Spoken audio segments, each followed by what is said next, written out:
1400 वर्षों का इस्लामिक इतिहास। भारत देश में 1400 वर्षों से इस्लामिक आक्रमण होता आ रहा है। उस 1400 वर्षों के इस्लामिक आक्रमण के इतिहास में जो भी इस्लामी आक्रमणकारी आता था, सबका एक ही उद्देश्य होता था, मंदिरों को तोड़ना और हिंदुओं का नरसंहार करना। मंदिर को इसलिए तोड़ा जाता था क्योंकि इस्लाम का एक ही उद्देश्य होता था, भारत में इस्लामिक साम्राज्य स्थापित करना। और भारत में इस्लामिक साम्राज्य तभी स्थापित हो सकता था जब मंदिरों को नष्ट कर दिया जाता, गुरुकुलों को नष्ट कर दिया जाता और हिंदुओं का नरसंहार किया जाता। तो इसी इस्लामिक साम्राज्यवाद के उद्देश्य से कोई भी इस्लामिक आक्रमणकारी भारत में आता था, मारकाट करता था, लूटपाट करता था, मंदिरों को नष्ट करता था, आम हिंदुओं का नरसंहार करता था। राजा और सेना तो लड़ते ही थे, आम हिंदू नागरिकों का भी नरसंहार किया जाता था और बंदी बनाए गए हिंदुओं को मुसलमान बना दिया जाता था। तो जिस किसी भी राज्य पर आक्रमण होता था, वहाँ के राजा लड़ते थे, वहाँ के सेना लड़ते थे, और जब हिंदू राजा पराजित हो जाते थे तो उस राज्य के सारे मंदिरों को तोड़ दिया जाता था और वहाँ के सारे लोगों को मुसलमान बना दिया जाता था। और बहुत सारे ऐसे राजा होते थे जो मुसलमानों को हरा देते थे, मारकर भगा देते थे या संधियों और शर्तों पर छोड़ देते थे। तो प्रमुख रूप से मेवाड़ के महाराणा, राजस्थान के मेवाड़ के महाराणा और महाराष्ट्र के मराठा, ये दोनों जाने जाते हैं भारत में इस्लामिक आक्रमण को मुंहतोड़ जवाब देने वालों के रूप में। और यही महाराणा और मराठा है जिन्होंने भारत में हिंदुओं को फिर से स्थापित किया, हिंदू मंदिरों को स्थापित किया। आज भारत में जितने भी हिंदू हैं वह सब महाराणाओं और मराठाओं के द्वारा लड़े गए उन युद्धों के कारण जिसमें उन्होंने इस्लामी आक्रांताओं को पराजित किया था।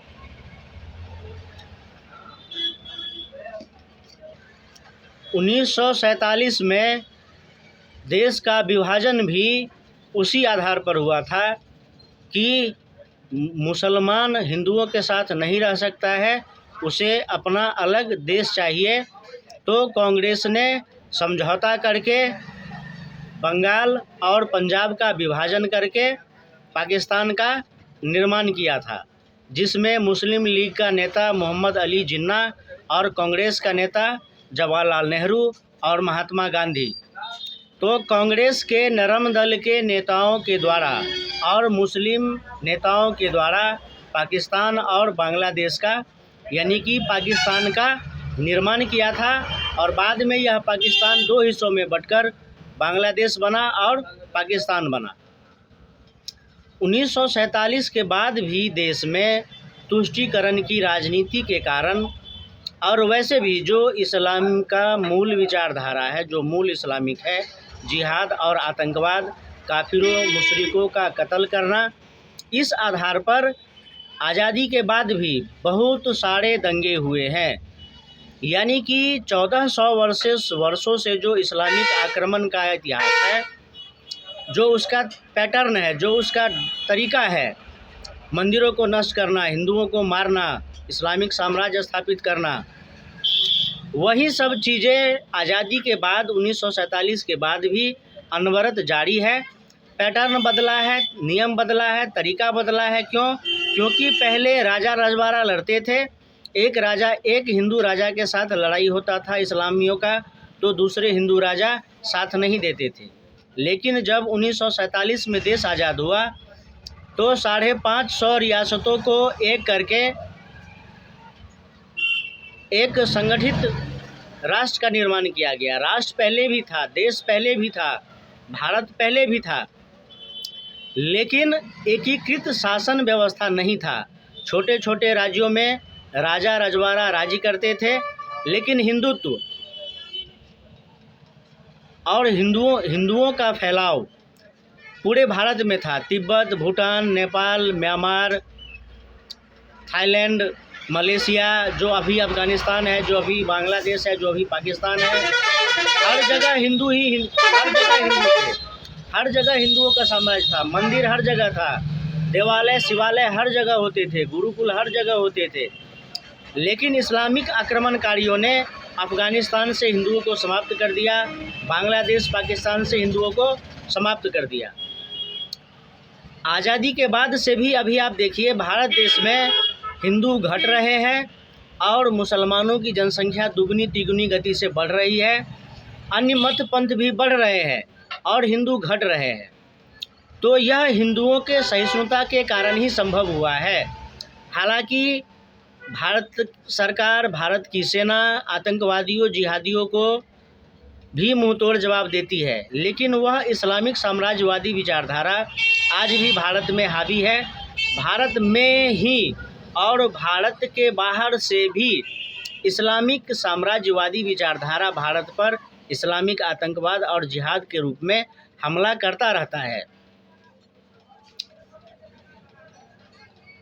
2014 में एक राष्ट्रवादी सरकार आया है जो जिहाद और आतंकवाद पर लगाम लगाने का भरपूर प्रयास कर रहा है और करना भी चाहिए, क्योंकि इस्लाम ही है जिसने मिस्र, मेसोपोटामिया, बेबीलोनिया, फारस सबको समाप्त कर दिया। उनका टारगेट है भारत, लेकिन भारत के वीर योद्धाओं ने हमेशा इस्लामिक आक्रमणकारियों को मुंहतोड़ जवाब दिया है और आगे भी देता रहेगा।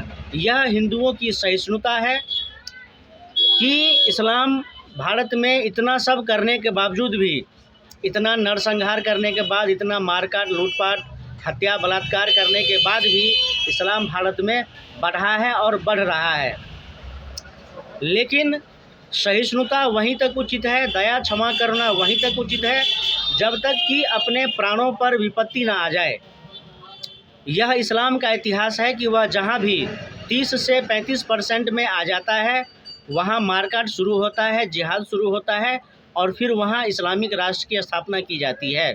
लेकिन यह देश मराठाओं का है, महाराणाओं का है, अहोम का है। यह देश वीर शिवाजी, चंद्रशेखर आज़ाद, भगत सिंह, सुभाष चंद्र बोस का है। तो आज हिंदू इस देश में सुरक्षित है, हिंदू सभ्यता संस्कृति सुरक्षित है। नहीं तो इस देश पर इस्लामिक आक्रमण हुए, अरबों ने आक्रमण किया, तुर्कों ने आक्रमण किया, ईसाइयों ने आक्रमण किया, यूरोप, पुर्तगाल, डच, और इन सभी आक्रमणों को भारत के हिंदुओं ने मुंहतोड़ जवाब दिया है और आगे भी देते रहेंगे। पक्ष विपक्ष और मित्र और शत्रु, पक्ष विपक्ष, मित्र और शत्रु का स्पष्ट पहचान करना और उसको पहचान करके भूत, भविष्य, वर्तमान, यानी कि हम हिंदुओं का भूत कैसा था और वर्तमान में हम हिंदुओं को किस प्रकार का व्यवहार करना चाहिए, किस प्रकार की नीति नियम को बनाना चाहिए, जिससे कि हम हिंदुओं का भविष्य सुरक्षित हो, उज्जवल हो, सुखमय हो। जय श्री राम।